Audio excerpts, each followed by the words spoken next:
Cool. Okay. And then you said there's a lot of changes like weather-wise and things that you do. Did you feel like a big cultural Absolutely. difference going Yeah, to Alaska? absolutely. Yeah. I think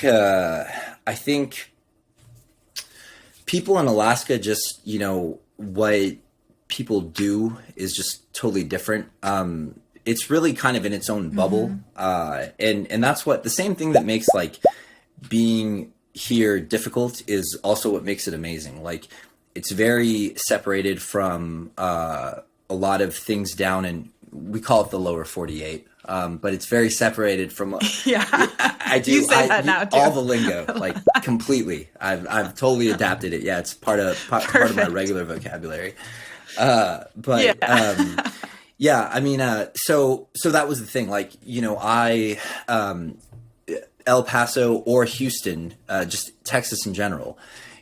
Friday, Saturday, what do you do? Like, you go out, like you're probably at a bar, out downtown, at a restaurant, something like that.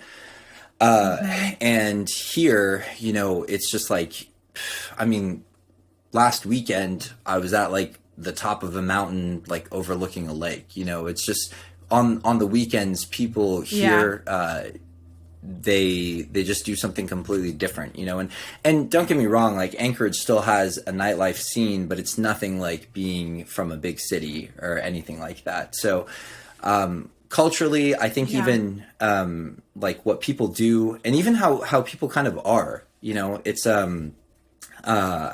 I think most people here are so far from where they originally came from, or they're all kind of displaced, or everyone knows that it's hard to be out here.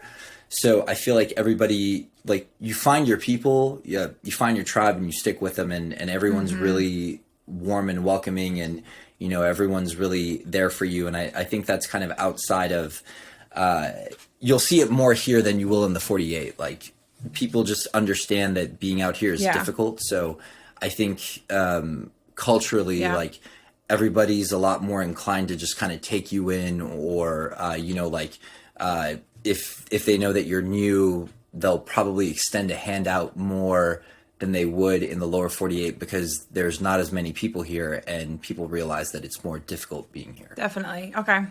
And then would you say that like as soon as you made the transition, you're like, okay, this is great. Like I'm ready for this. Or was it kind of a transition for yourself too? Because going from like full bars to being like night campfires, like it sounds like a beautiful thing, but it would be challenging if you're loving that other No, life, right? Was that hard? It definitely took some time, and the whole point of it was I wanted to kind of find myself a little bit more outside of that. Like, I just feel like me being in that scene, or like, going out as much as I did, I almost felt like it kind of was on autopilot. Yeah. Like I did it without really thinking about it. And it's just what I got used to. So switching gears and like, being outdoors, or like camping on the weekends, or just being in nature, kind of disconnected from everything.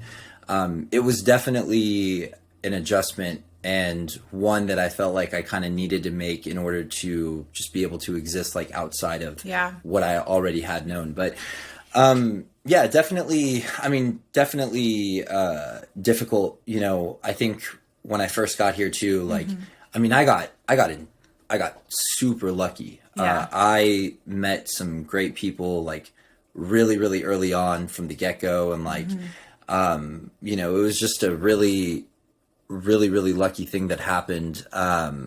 So I had people to kind of show me around and take me in. But that being said, like it's pretty lonely, because I mean it's a tough thing. Like you're going from, all my family and my friends are in Texas. Like that's the only state I'd really lived in, with the exception of doing one clinical in Niagara Falls in PT school. So that adjustment, that transition, it's like a difficult thing to do. But that being said, like I got very lucky with some great people that kind of took me under their wing. But yeah, it's an adjustment for sure.